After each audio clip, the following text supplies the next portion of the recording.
So, today we're back again, and we are going to talk to an athlete today, as we usually do. Yeah, to one Belgian athlete this time, Lorenzi, 26 years young. Who has done super well both on the competition scene and outdoors, right? Yes. Yeah, he's been in he's been in finals, and he has climbed 2 problems rated around 9A-ish, because like basically no one knows what 9A is quite yet. Maybe Simon knows. We'll ask him. Yeah, we would like to know everything about this. So yes, let's go. Hello. Hello. Welcome. Thanks. How are you? Fine. Finish your training? No training today. I had a training plan, but I was too tired from yesterday and we had a week in Slovenia to train week. So today my fingers was a bit hurting and everything. So I just rested, stretch, run, and tomorrow I'll be back at training. Instantly a question, like how strict is your training plan? How flexible is it? For me now, I'm working with a new trainer since this year. She's really flexible, I would say. But me as a climber, I'm quite strict about, like, if she said you have to do this, and this, I'm really strict, and I'll always do everything she said that I have to do. So you have full trust in her then? Yeah, and it just, we can talk if I'm tired or if there is something like that. We just talk and adapt, but most of the time I'm strict about training. Yeah. Okay. Why did you switch the coach actually? It's been 10 years that I was working with the same coach, and I just felt that it was like the end for us, because when it's been such a long time, it's hard to keep progressing because you always work quite in the same way, I would say. And I just felt that I needed something new. Also because just by working in a new way, you will learn new things and improve. And also because with the other coach, I was the only one strong in the team, so it was I was always alone. And now I'm with 2 of the strongest climber in Belgium, and one young, really strong. So we pushing each other, and that's good. Is that the main difference compared to before, or is it different exercises, training, periodization as well? Or yeah, it's now it's really different. Like we work always on a bit of everything at the same time, I would say. Like every training there is I would say a mind or mental game that we do, and it's really global. Always we do always lab coordination. Like all the training are really more global and work on more topics at the same time, I would say. And before it was a bit more basic, like spray wall or just bouldering in a climbing gym. Now it's we play a lot with my mind and mental ability. Was it your decision to change the coach, or your coach came to you and told you, hey, I cannot help you anymore, it would be probably better to...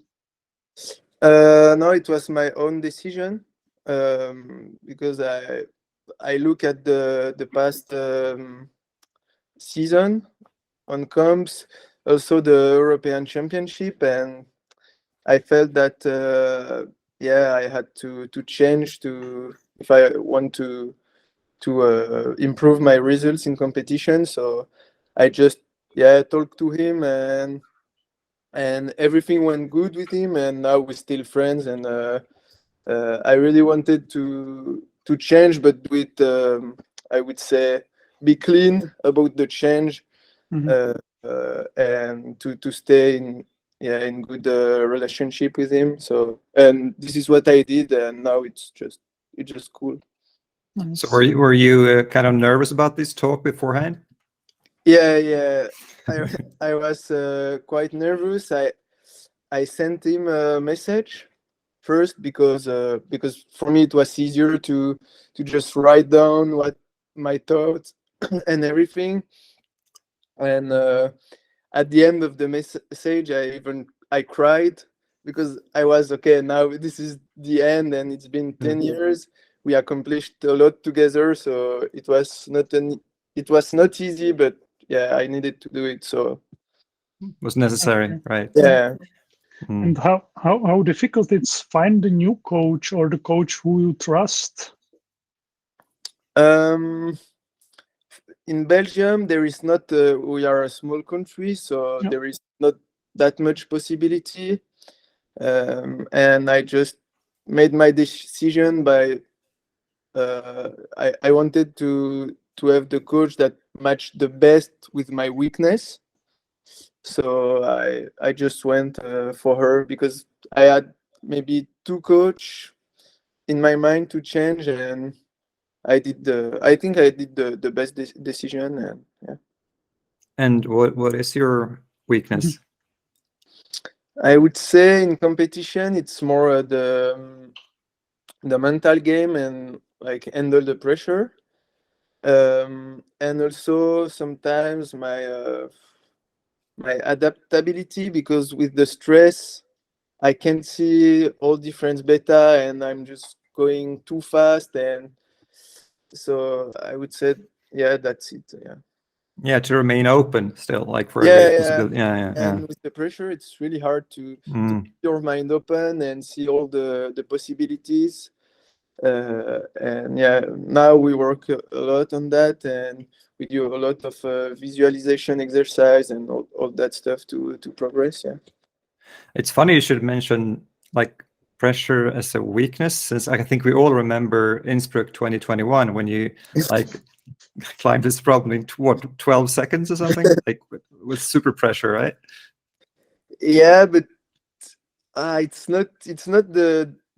For me, there is a few types of pressure. There is the pressure that can help you to perform, and pressure that it's bad for performance. And depending of your mood of the day, and or a lot of things, it can help you or not. And that time it was helping me in some way. So yeah. Yeah, I have this theory that you have to sort of be able to convince yourself that you're the kind of person that performs better under pressure. Yeah. But for example, outside, for me, pressure helps a lot, because I can fail and just try after. So every try it helps me, because no matter if I fail. But in competition, there is this negative thing behind, and not outside, because outside, even if I failed, I'm just okay. It's part of the process, and I enjoy the process, so no problem. But yeah, it's harder to deal with it in competition for me. Yeah, that's interesting, because I haven't thought about it that way, but outdoors it's always, the prize is always there still. It's all, but in competition it's more like about not failing. Yeah. Right. Yeah, for sure. And I think that's the issue for me. It's like too often I climb to not fail in competition, and I'm not climbing to succeed, but to not fail, especially in qualification, because for me this is where I have everything to lose. Yeah. So it's even harder. And when you are in semi-final, you are okay. Now everything is possible. Like I climb to go in final, but in qualification, it's always hard for me. And most of the time, I perform better in semi-final. Yeah. Your weakness is your mental game, you said. Do you have like some physical weakness? Because for me, you are like one of the strongest climber, like physical strong climbers. Yeah. Actually, I'm really not strong in pinches, like wide pinches, where you can't like bend your finger on it, like with flat finger, because my thumb is kind of weak, and I never worked on that a lot. But this year I started to work more specifically, because when there is move with big pinches, for me it's really hard, and I think it's my biggest weakness physically. And also sometimes where the sloper are really big, I have this kind of dislocated wrist, like a lot of climber have, or press up, if I have to press up my head like this, because I'm really stiff. Like most of my body is quite stiff, even if I stretch and stuff. So, but now this year, I work a lot also on flexibility of my upper body and lower body and everything. Like now I work with my new coach, with other people, to try to fix all my weaknesses, and I hope it will help. Yeah. Can you feel that it's helping already, or are you sort of in the process where? Because I feel when you stretch a lot, you get weak in some positions, and then you get strong again. So in what part of the process are you now? Like, are you? So we're doing a lot of exercise, like not passive stretching, but more active mobility with a rubber band and stuff like this. And now it's getting better and better. But at the beginning, I'm working with a physio, and he just said, okay, those few exercises you can do whatever you want, whenever you want, because it's kind of the basics. And I did like every day a lot. Then, but I was still climbing a lot and everything, and I started to feel pain in my shoulder and everything, and I was, oh shit, and I just did too much at the beginning, because I wanted to improve as fast as possible. But then we just adapt everything, and now it's getting better and better. And yeah, and I try to feel on the wall, if I had, for example, a boulder where I have to match like this in a slab and being closer, I try to feel if I progress. And now, yeah, I really think it's getting better, and yeah, I'm happy about it, because I work hard for this. Nice. How much do you train per week at the moment? Like how many hours or how many sessions do you have? I train at least 5 days a week. Some days two times on the day, and sometimes it's one session but really big. It really depends, but yeah, 5 or 6 days a week. And the day where I'm not climbing, I do physio exercise, stretching, running, all that stuff that is also new for me. And in terms of hour, I don't know, it depends. In what part of the sort of yearly training cycle are you now? Because it's 2 months till the first World Cup, right? Almost 2 months. Yeah. First of all, are you doing all the World Cups this year? Yeah, I'm gonna do everything, both bouldering and lead. And now we are training more for the lead, because I didn't train lead climbing seriously for 2 years. So I really need to have my endurance back and everything. So now we are trying to get my forearms ready, and then we will. But we're still focusing on bouldering, but more on the quality.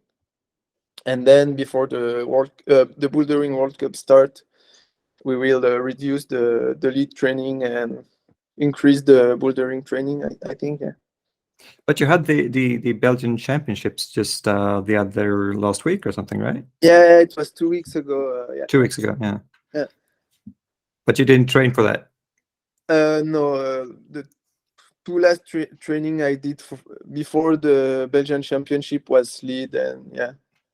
But here the setting was kind of weird because it was like the difficulty was only tricky. Like there were not hard boulders physically or in coordination and everything. It was just tricky and sketchy. So I was a bit sad about it but yeah, I think, yeah, because I felt like the route setters were maybe more strong in this kind of style.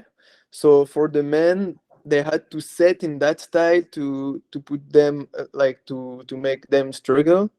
Because for the girl, it was coordination everywhere, like really cool stuff with dynamic things and everything. So, but yeah, it was interesting for me because it's stuff where I'm not the strongest. So yeah. Okay. So how did it go? I finished second, and Nicolas Collin first. Yeah. Okay. So you say you will do both, like boulder and lead World Cups. It's this because of the Olympics, I guess. Yeah, exactly. So is this your main goal for the the season? So after I did the Alphane, so my goal this year was to send Alphane as quick as possible, and then just go 100% for training for Olympics and trying to be qualified for Paris. It's my goal, and now I train really hard. I think it's the first time that I'm so focused on a goal that is quite far in terms of time, because it's only in more than 1 year. So yeah. Okay. Yeah. So basically, you're saying that the outdoor climbing, the hardest problems, it's sort of on hold till after the Olympics. Yeah, exactly. Yeah. Makes sense. But I was curious also because I saw that back in 2016 you were the youth world champion in lead, right? Yeah. Did you consider yourself a lead climber back then mostly, or a boulder?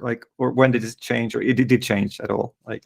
Yeah. Back then I was almost fully a lead climber, but then when we heard of the combine for the 2020 Olympics in Belgium, we started to train for the combine and everything. So I did more bouldering, and then I just realized that for me there is more fun training for bouldering. It's maybe it fits me even more because you need strength, and I have more this type of body. So slowly I went more in bouldering.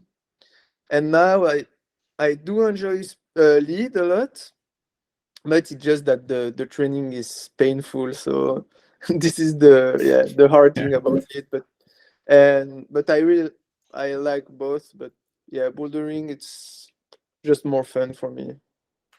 But do you find it easy or difficult to switch between the mental like the mindset for lead and bouldering, because it's different, I guess? Yeah. For me, the hardest part was to deal with the mind, because in lead this is long, so you are kind of there is no rest or thing like that where you can think, and you are just doing your thing all the way to the top. So it was hard for me in bouldering to find a good mindset, and it's still hard now, but I didn't realize directly that the mind was a problem. I was always, if I would have more flexible, I would have done this boulder, or if I would have been stronger, or I always found this kind of excuses, but now I think that most of the thing is coming from my mind. But do you think it's like that, even because you mentioned before that, you know, open pinches, you said it was sort of a weakness. Yeah. But is it only a physical weakness, or is it also like you think you're weak at it and that therefore it's harder? You think, or is it just purely physical? Or I really think it's purely physical, because just when I train with some friends, and even like a few weeks ago I tried with the girlfriend of a friend of me to pull on a pinch and lift some weight. Mm-hmm. And she is not a climber, she doesn't do anything, and we didn't have chalk this time, and I have really sweaty hands, but there she was stronger than me, so No way. okay. she should be a climber. Yeah, maybe. But yeah, just I think I'm a person who always give my best, even if I think, okay, maybe I can't do it because I'm not strong enough. I think most of the time I'm gonna give my best, and when I try, I'm not thinking, oh, I'm bad at this thing. I'm just trying as hard as possible. So that's a good mindset, actually. Yeah, it is, for sure. But that kind of thing, I mean, we also want to talk about, you know, the hard outdoor boulders, of course, but now I'm a bit curious as to, you know, you can climb these super hard boulders outdoors, like 9A boulder, right? Yeah. How big a difference would you say it is between that kind of boulders and the hard boulders that you do in a competition, like in terms of how hard it feels? Well, it's completely different, like, because the thing is, in competition you have to find the solution really quickly, and I see that if I have the perfect beta for the boulder of competition, it's most of the time it's not that hard. And outside it's a complete different game where you have a lot of time to optimize every little detail, and even like that it stay really hard to send. So I think the gap between the level is huge. Yeah, that was kind of a stupid question, because what I meant was really like, do you try as hard? Like, okay. I didn't say that, but that's what I meant, really. Like, Okay. Yeah.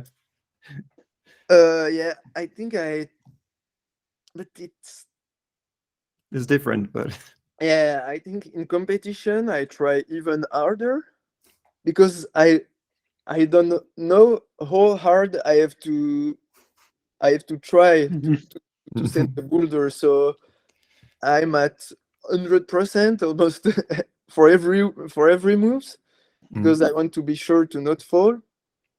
So, and most of the time after comps I have like destroy muscles everywhere, like and painful everything for a few days, and that doesn't exist if I climb in training or outside. Sometimes outside, but it's more because if you put a lot of tries.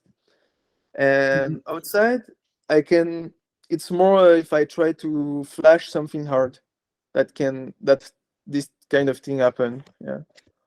If I know what to do, I'm kind of good at doing it, like being precise and putting the good amount of force and everything. I'm good, but it just finding the solution, I'm not the best at. So that was my question, actually. So you are not good like in flashing problems. So you need time to find the right solution. So you need to precision. Okay. Yeah, but for example, in for outside climbing. In Flash, I'm good because I have a friend who showed me the beta, and then I just have to copy it, and this way I feel really good.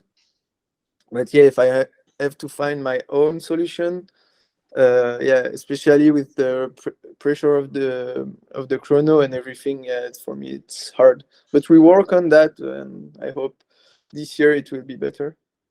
Yeah, and actually, I mean, competition climbing is actually on site. Oh, Yeah, it's I mean, okay. we call it Flash, but it is on site. Yeah, so. yeah. It's like, Yeah. Yeah, and I'm always tricked by I always think, okay, what's the intending beta of the route setter? But sometimes it's way easier to find something else that would suit me better.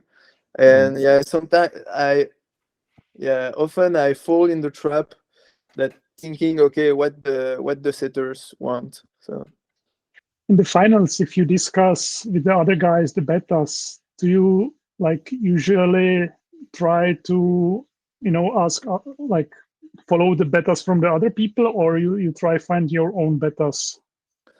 In finals, I try to find my own betas, and I'm gonna look if there is some tricks that could suit me, and then I discussed with the other guy if they think if it's doable or not, and yeah, to try to cross the information and get the best out of that. So you never sort of withhold information, like if you see something that, well, that could be a smart trick, let's not tell anyone. Like it's never like that. I think it depends. Like if I think I have the best trick that could change everything, Yeah, I think depends if I have, for example, if I meet with my friend Nico in final, I'm gonna tell him for sure, but I'm not gonna tell to everyone, hey, look, there is the best trick I think there. No, I'm just gonna tell to my close friends. Yeah. so back to difficulty. Oh, Aiden Robert said somewhere that he was discussing difficulty, like how hard you can climb, what the limits are, and he said that, I mean, if you stack like really hard single moves, like say, I don't know what the hardest single move could be, 8B plus maybe for one single move. It's really hard to say because there is, for example, for me, there is something like so subjective about climbing sometimes, and because, for example, if a really tall guy can just jump from one crimp to another, and this is so far, like for imagine he is really tall, like for most of the people that move would be almost impossible. But we can still grade it in some way. So for me, when I think about grade and everything, it's always hard to be clear in my mind, because I want that to be as subjective as possible, but it's impossible because there is so subjective thing about it. So yeah, for me, I'm always a bit confused when I think at all those things because it's so complex. But would that kind of problem be respected? Say like it's a really tall guy, like my size, like 6'5", super skinny, and he can reach and jump and everything, right? And he says like, "Whoa, guys, this is the 9B. This is a 9B boulder," and everyone is like, "Come on, it's not 9B." Like, well, you do it then. Like, would it be respected? No, I think nobody would accept that. Because this is the hard thing about climbing, because because for the guy who would do that, for him maybe it's not that hard.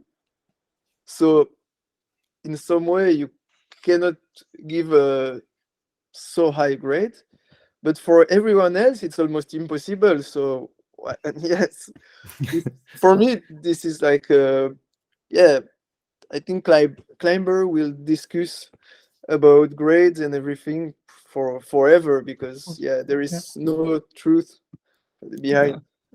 No. So do you see the limits somewhere? Like in bouldering now, you did 9A. So what do you think its limit for you? Like, what's great could it be? I don't know. I think I would like to do all the 9As. And then after that, I think I will see if I can go higher. And also, I think I have the feeling that I could do something harder. Because for example, I never train a lot specifically my finger strength. I just have like a good basic finger strength, I would say. So I feel that if I train really specific for a few years, only for outside climbing, I can push even further, and then I will see. But I think that will be in more like not in really short bouldering, but more in what we see now with most of the hardest boulders that are more around 10 Longer. moves or a bit more. So if you compare Soudain Seul with Alphane, on which problem were you closer to your limit, you think? I think I was closer in Soudain Seul, because it took me much work, and when I sent it, I felt okay. If I would have fall at the really end, that time maybe I would need 2 more weeks to send it because it was really on my limit. And for Alphane, my progression was really homogeneous. I don't know. And I failed at the really end. For example, I failed at the easy traverse at the end once. I failed there, but I was happy because I knew, okay, next session, I think I'm going to do it. And everything felt just more, you can control more, and if you are strong, it works. And in Soudain Seul, I felt I had to try a lot, way more to be, just because it's way more in the feeling in the boulder. So but and as always, it's for sure it depends of the people, because some of the climbers it will be easier to send Soudain Seul, and for some, maybe like the British guy, it will be easier to send Alphane. Yeah, it's different. I have to ask you about Soudain Seul. I have to ask you about the book. The book thing. Like, because I mean, like this way, would it be okay to use a book under the knee pad on a problem that someone else had done? I mean, you made the first ascent, so it's always okay. But if it's like on Alphane, would it be okay? Like, but well, for me, it just like as I already said, it just if I put a book, I cannot use the knee pad in another way that is casual use, I would say. So for me, there is no problem. And now there is like the knee pad, you can find a few. There is some really thin. Some of them are more thick. And with the brand Black, with the new brand Black pad, they're even more thick. So for me, it's part of the game, and there is, it's just you play with those things, and it's also important for me to be transparent about it, like saying, okay, I did it, I did that. I think it's I did it this way, and it's the most important to be just clear about it. And for sure. Are those the two? You haven't tried any other 9As, right? Not yet. And that will have to wait till after the Olympics, I guess. Or maybe after because the yeah, after the season here of 2023, maybe in November, or I don't, if I have to look the calendar of the competition precisely, but I would like to spend a few weeks somewhere just to check and know how I feel in one of the boulder and what I will have to work on to be strong for it. So which one do you want to check? Can I guess? yeah, okay. I would guess Return of the Sleepwalker. That was my plan, but I think because now I'm not having a like big sponsor or everything or something like this, like and I think yeah, that was my plan, but I don't have a lot of money, and going there it's quite expensive and everything. So now my plan would be to go to Burden of Dreams because it's the Okay. closest. Mm-hmm. And looking the video of Sean, yeah, got me excited about the boulder. So yeah, And the weather. yeah, yeah, the weather. Yeah, it's not for me. It's not most of the time. It's not a Okay. problem. If it's cold, no problem. I think it's actually better now in terms of its weather than when Nala did it, because when Nala did it was, you know, all the trees around. Yeah, yeah, Kept the moisture in, yeah, which is better now, I think. yeah. So it's I better think chance. yeah.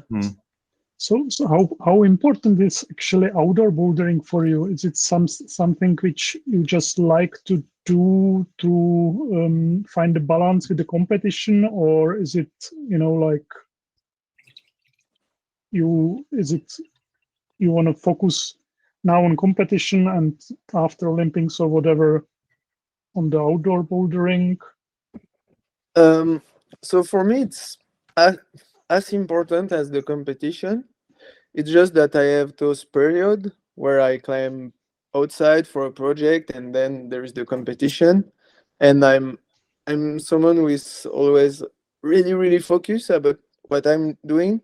So if I'm outside and I'm trying a boulder, I'm just so focused, and I don't think to anything else.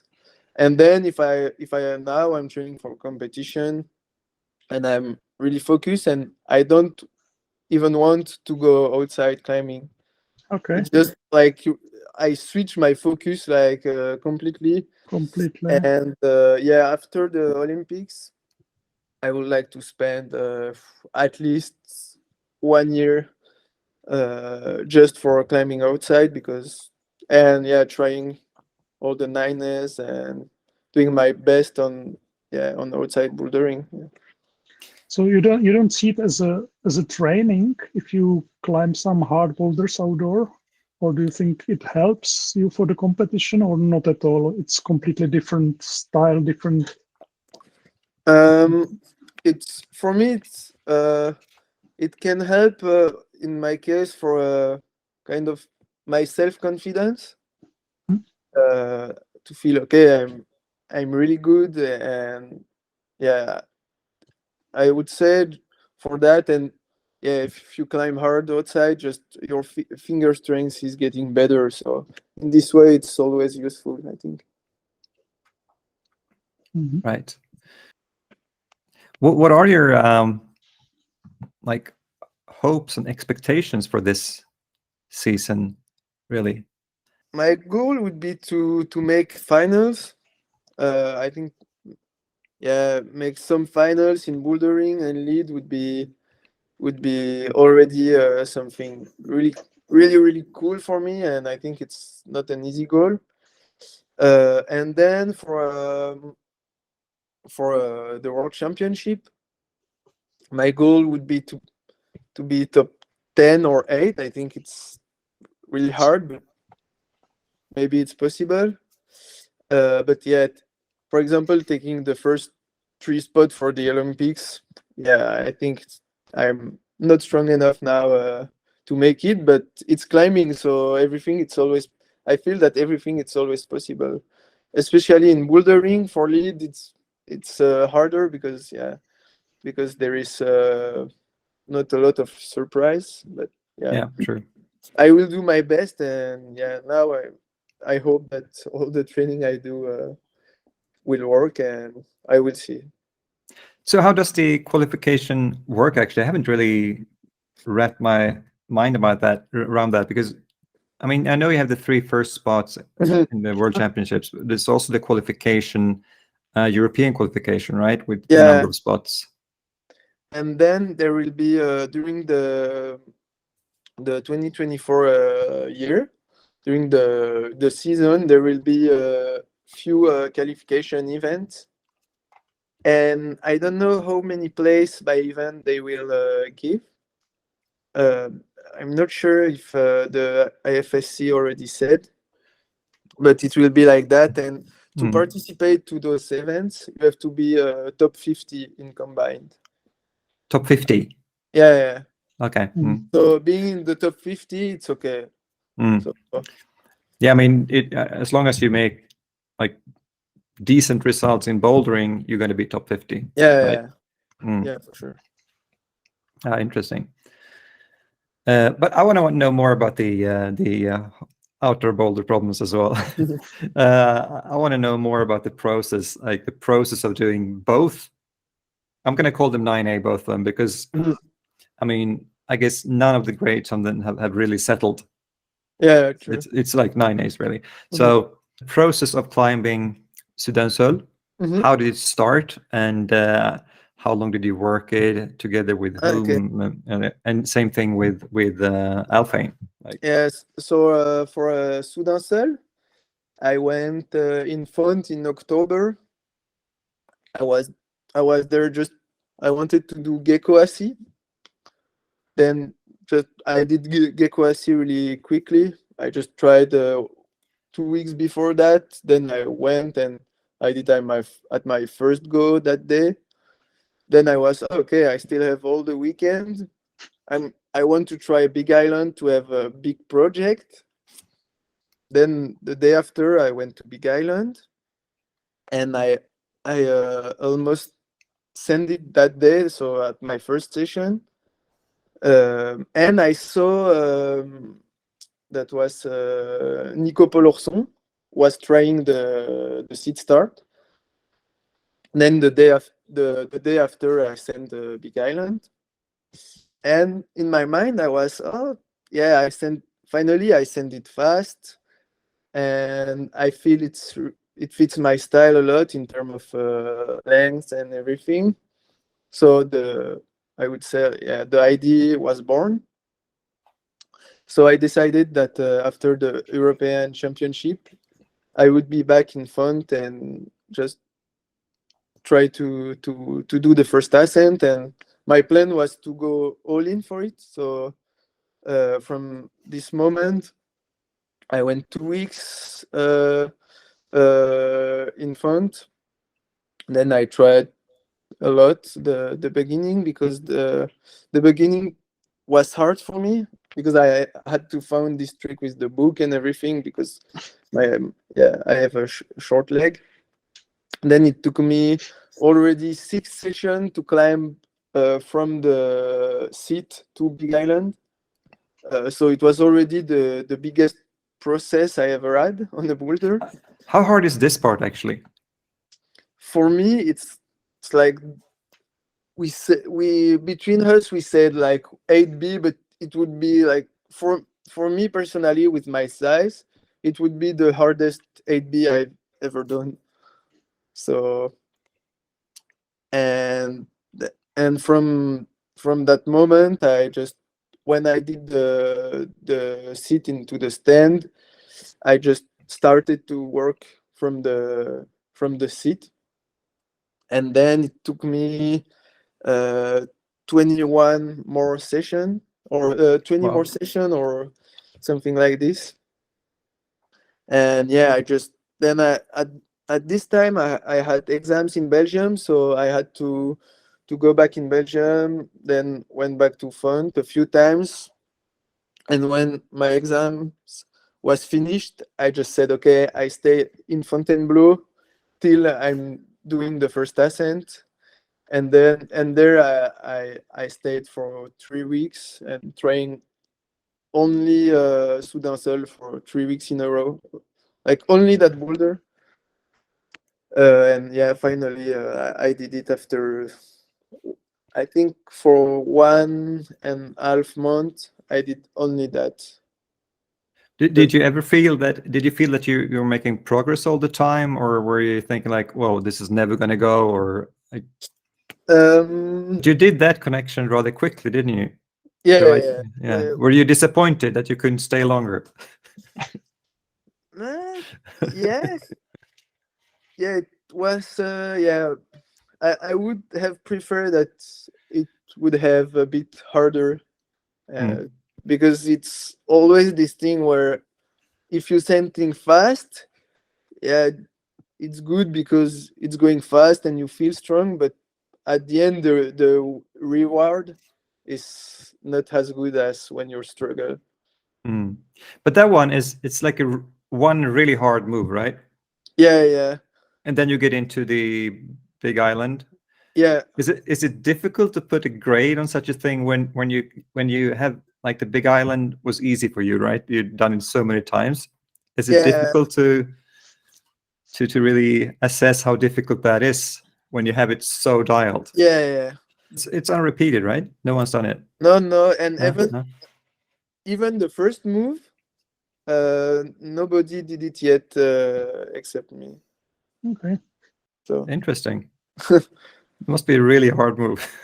yeah, but it's just so strange because you are in a roof with quite good underclings, but the feet are so bad, and you have to go really far to the left, but you have to keep the feet on the really small footholds because the ground is quite close, and if you take the swing on the crimp, you're just gonna dab. And I think there is almost no way to not dab in that position because one French guy, Kylian Chabrier, is so strong, like crazy, like but he can't keep his feet on the small footholds, and he always arrived good in the good crimp, but just he dab. And so it's a kind of really, it's almost a coordination feeling because you are in so much tension when you start, like, and then you have to release that tension and then put tension again just when you catch the hold, and it's just strange feeling, but yeah. And not start pulling too much, I guess. Yeah. Yeah. And you have to keep pulling in your right hand to put tension between your feet and your hands. And it's just a bit strange, but it fits me really well, I think. Do you have that one on video? Yeah. There is the video on the Melo YouTube channel. Yeah, I have to watch that. That looks really cool. Sounds cool. So same thing for Alphane then. Yeah. So for Alphane, it was it was different. Also, there were less pressure because it was not a first ascent. For Soudain Seul, it was a first ascent, and the two French guy was already working on it a lot. So there was that pressure, and for Alphane, so no that much pressure for me. And I started trying it in August. It was like crazy hot, like 25 degrees, but because of the rock, somehow it was okay just to try the move, figure out everything. And I was in a really good shape, like really fit, because it was just after the European Championship, and at that time I was feeling really in shape. Then I did it like I went there for 1 week. I spent 5 sessions in the boulder, and at the end of the week I could do it in 2 sections, or almost 2 sections. So I was really confident to do it quite fast in good conditions. Then I was planning to go to Japan for the combined World Cup and everything, but I get injured.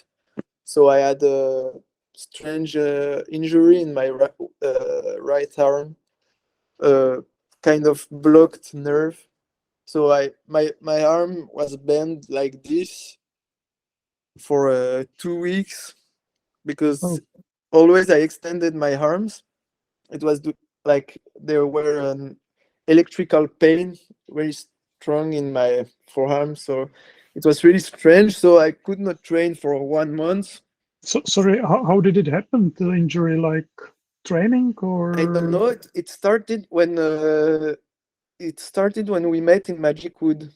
Oh yeah, you're right. I was already at that time I was thinking, okay, it's a sore muscle or something, because it was not electric at this moment. Then a few days after I leave Magic Wood, my arm was like this and I could not extend it without pain. So it was really strange. And at the same time, I had quite a big pain in my left index. So I had two injuries, but it was good that because of my right arm, my left index could recover a bit. Then when I could climb again after 1 month, but it was strange because it disappeared like it went. So I started to try climbing. I could not extend my arm completely. Then 1 week after, it was almost gone and it was okay. So strange. Yeah. And I went to see a few doctors doing MRI, everything, and we didn't see anything. So I was planning to go in November to go to Alphane as quick as possible.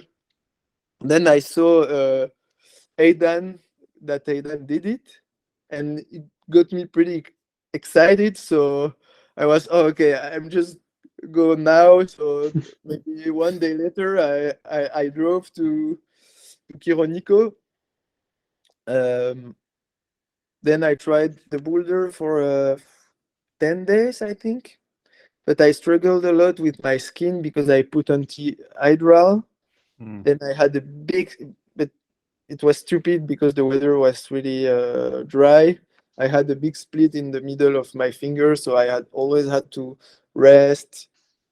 Then the split opened again, and it was a bit annoying. And I worked only on the end of the boulder because my left index was hurting too much for the vertical crimp in the beginning. So I worked a lot on the end, but like I did only that trip. I spent, I think, that time something around 8 sessions in the boulder, but trying just only the end, except for the last 2 sessions, I think. But I was not in in such a good shape, so it was hard. Then I had to go back in Belgium because we had a training camp with the national Olympic team in Belek in Turkey. Then when I went back from Belek, as soon as possible, I go back to Kironico. It was in December. And then there it was the same as Soudain Seul. I said, okay, I stay here till I send the boulder. And this is what I did actually. And I went in a way better shape than in November because I trained good. I went a bit more fit because in November I didn't climb for 1 month, so I gained weight, but so I went back in a way better shape. Then from there I think I did 1 session to try the move again and everything. I felt strong. And then already on the next day, I fell at the end. Then I struggled a lot with conditions because it trains for 3 days in a row, like non-stop. And that's the hardest thing for me. It's the thing that I cannot control. Mm-hmm. Yeah. Like the weather, you cannot control it, and it's for me it's really hard. And I always have to do something. Like every day I was going to the boulder, seeing, okay, maybe it's dryable in some way. I took a rope to, because the problem was the top out. So I took a rope, and I went in the end few times, putting like toilet paper to try to dry everything. And yeah, for me it was really hard mentally, because I was already close to send it, but I just had to wait. Yeah. And it was hard, and I was depressed, so I started to eat a lot, because I had nothing to do during the whole day because it was raining. I started to eat a lot. Then I went back in the boulder just to work on the moves of the beginning. And I was, oh fuck, I ate a lot for 2 days, and now I'm it's so much worse in the boulder. Fuck, I was hungry. Then I start to be very strict about the food and everything. Then 2 days after it, I was in a really good shape. I almost sent it, but I was always trying with one beta at the end, the beta that I found at the beginning. Then I went there one day when Jakob Schubert and Nikolai Uznik was there, and then I tried the same, because I was doing for the move of the heel at the end, where you have to throw your heel. I was putting my right foot on a small edge, not like the other climbers, because like they were doing, I was not feeling it. Then I was feeling good in the warm up, and I was okay. I'm gonna try this way. Then I did the moves so easily, and I was, oh fuck, I'm trying something. It's been like 15 sessions. I'm trying something. This is not the best beta, so I'm just so stupid. But it was cool, because I knew that got me closer to the sand. Then I had a few more sessions when I found a trick for the right hand also at the end, because I spoke with Giuliano at the boulder, and he told me, Sean is taking it like this, because most of the time, I don't know why, I was alone at the boulder. So I had to find my own beta and everything. So with the share of the beta, I found a better trick at the end. And then I had the day after I found that trick, I fell in the traverse. Then it was the next session, I went there to send it, because I already sent it almost. So then I did one try where I sleep in the beginning, and I opened my right index in the first crimp, and there I was so depressed, because I knew that I had to rest for 3 more days or something like this, because it was quite deep. And there I was, oh fuck, I'm gonna go home, train, and go back. And I had a lot of negative thoughts. Then I was like, okay, I have to try something. So I just thought, okay, maybe with tape it could work. And I tried one first tape that was not working, and I was really angry. And then I was okay. There is one last tape that I didn't try. I never tried this way, because it seems not like, it seems that it's not gonna work. And I just put a really thin band in just in this way with glue, and I was, oh fuck, you know what? I just put it, then I was depressed. I put my shoes, then okay, let's see. Like the guy who was filming just had the time to start the camera. Then I climbed. I passed everything, and then I was in the top out, and I look at my friends, and I was, what the fuck? And I just climbed the boulder like that.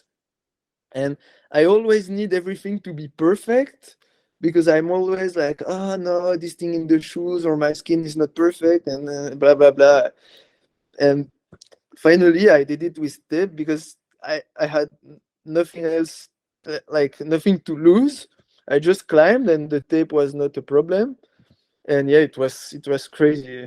And yeah, it was perfect for me. No expectations, and then Yeah, you yeah, just exactly. relax, right? Yeah. Yeah. And Cool, also, cool. I also had a better warm up, because the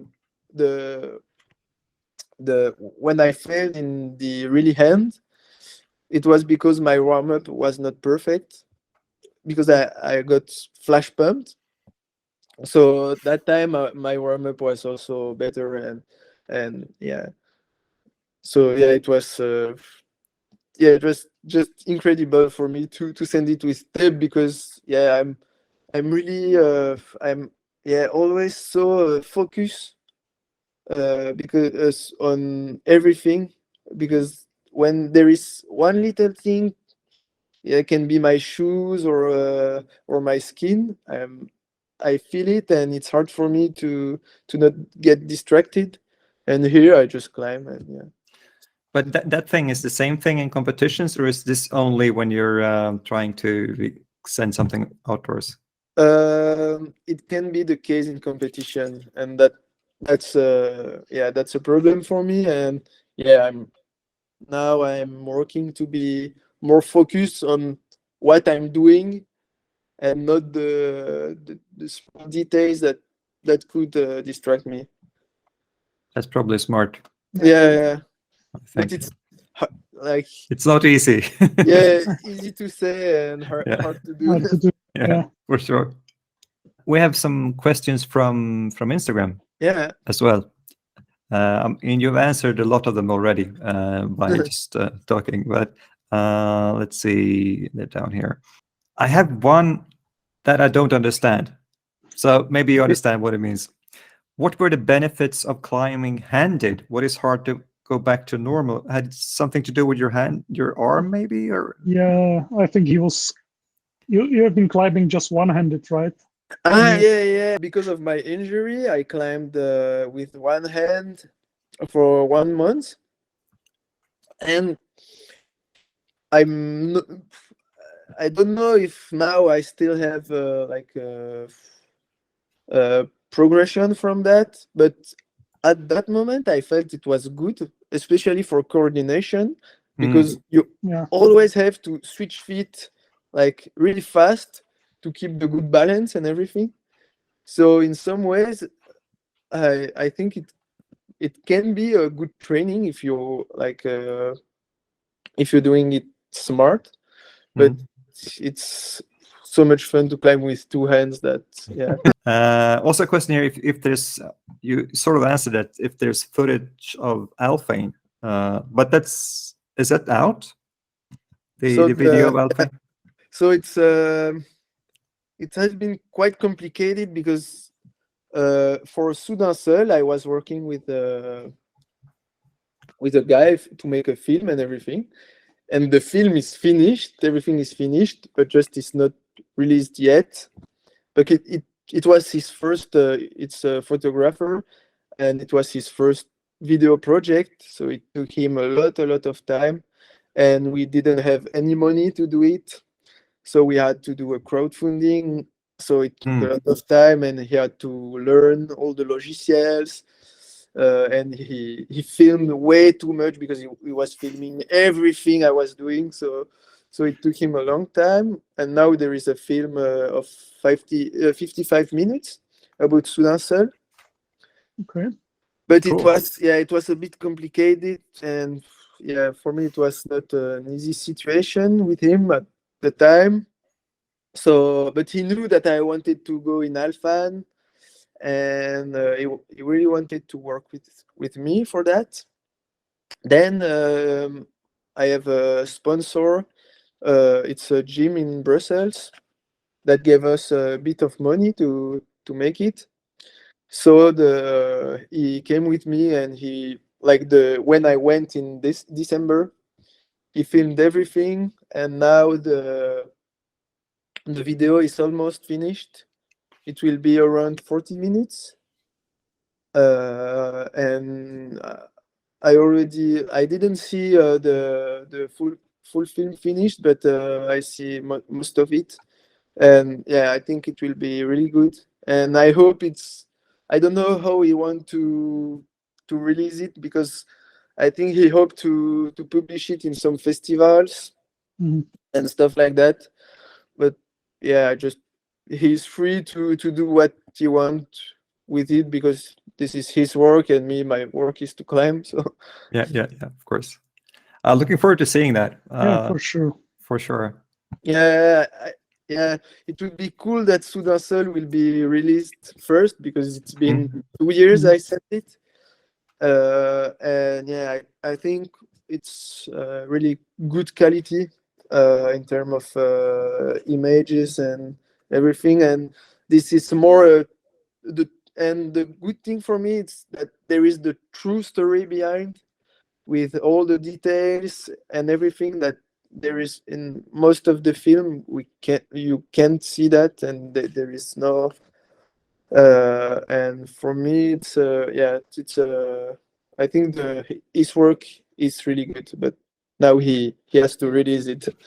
Yeah, I mean, I agree with you also that, I mean, usually this just sending footage, just seeing someone climb something, it's doesn't capture the story. You want a story. Yeah. Yeah, there is, for Soudain Seul, there is really the full story around, because the climbing shoes was so important in the process, and you can see everything. And here in Alphane, you can also see and feel the thing about the bad weather, and it's there is a true story behind. Nice. That must be frustrating, by the way, when you're at a place for such a long time and you're waiting and waiting, and the weather is bad, and you sort of feel. Can you feel your shape slipping away? Are you worried about that?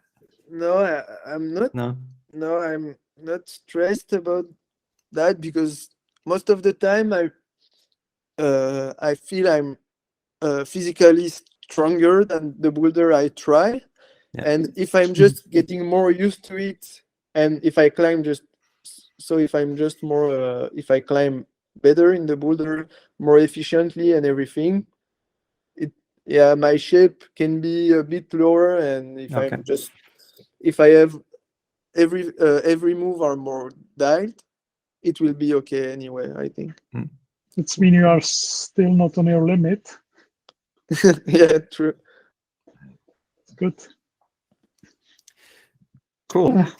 But in Ticino, I would like to try the seed start of Vecchioleon also. Yep.